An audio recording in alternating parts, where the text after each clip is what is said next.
నిరసన కార్యక్రమాలు చేసినప్పటికీ ఫలితం లేకుండా ఓకే. లక్ష్మీనరసింహారెడ్డి గారు ఒక్క నిమిషం, ఇప్పుడు బత్తె శంకర్ గారి దగ్గరికి వెళ్దాం. బత్తె శంకర్ గారు మీరు చెప్పండి, ప్రస్తుతం ఏదైతే మన లక్ష్మీనరసింహారెడ్డి గారు చెప్తున్నారు దాన్ని మీరు ఏకభిస్తారా?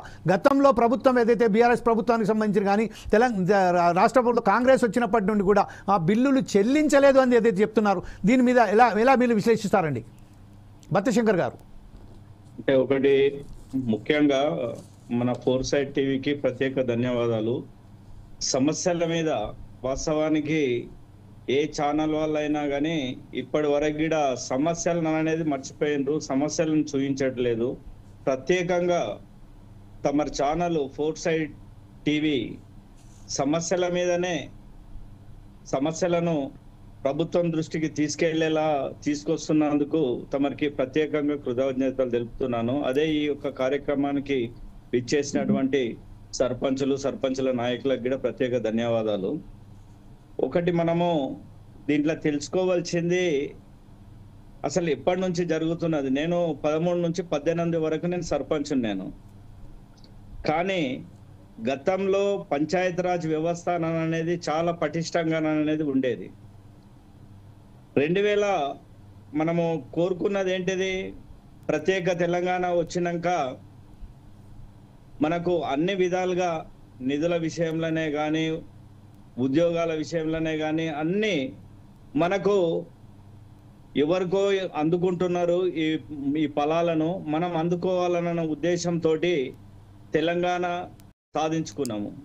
కానీ వచ్చినాక ఫస్ట్ సర్పంచుల మీదనే పంచాయతీరాజ్ వ్యవస్థ మీదనే ఉక్కుపాదం మోపిండ్రు గతంలో.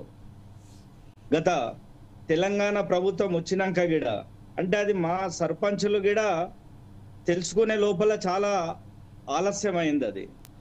ఎందుకనంటే ఫస్ట్ నిధులనేది అంతకు మొదలు నిధులు ఏ విధంగా వచ్చేది, తర్వాత తెలంగాణ ప్రభుత్వం వచ్చేసేసిన తర్వాత మనం కొట్లాడి తెచ్చుకున్న ప్రభుత్వము వచ్చిన తర్వాత తెలంగాణ వచ్చిన తర్వాత నిధుల విషయంలో ఎందుకు కుంటుపడ్డది అనేది గిడ మన సర్పంచులం గిడ ఒక్కసారే మనస్సాక్షిని మనం ప్రశ్నించుకోవాలి. గతంలో మనకంటే సీనియర్లు గిడ చేసిన వాళ్ళు ఉన్నారు. కానీ పంచాయతీరాజ్ వ్యవస్థలో సర్పంచులు అనేది కొత్త పంచాయతీరాజ్ చట్టాన్ని తీసుకొని వచ్చేసేసి పాత పంచాయతీరాజ్ను రద్దు చేసేసి బలహీనపరిచిండ్రు. ఫస్ట్ మాకు ఎఫెక్ట్ అయ్యింది అని అంటే అక్కడనే సర్పంచులకు ఫస్ట్ గ్రామం బాగుంటేనే దేశం బాగుంటది.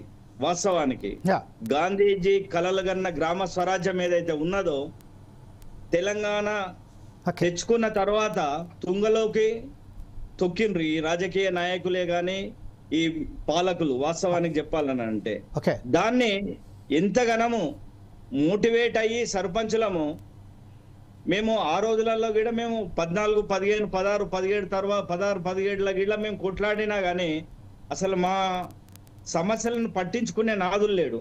ఎక్కడ ఎఫెక్ట్ అయిందని అంటే పంచాయతీరాజ్ వ్యవస్థను భ్రష్టు పట్టించేసేసిండ్రు, తుంగలో దొక్కిండ్రు, కొత్త పంచాయతీరాజ్ చట్టాన్ని తీసుకొని వచ్చిండ్రు. మాకు అడిగే హక్కు అనేది అక్కడనే ఫస్ట్ మేము తొలగిపోయినాం. మేము రైట్. ఒక్క నిమిషం ఆడనే మాకు భూస్థాపితం చేసిండ్రు ప్రభుత్వాలు ఆ రోజు. ఒక 2 నిమిషాల పాటు మనం ఒకసారి కావేరి రెడ్డి గారితో మాట్లాడదాం. ఔషాపూర్ సంబంధించి సర్పంచ్ గారు కావేరి రెడ్డి గారు మాట్లాడుతున్నారు.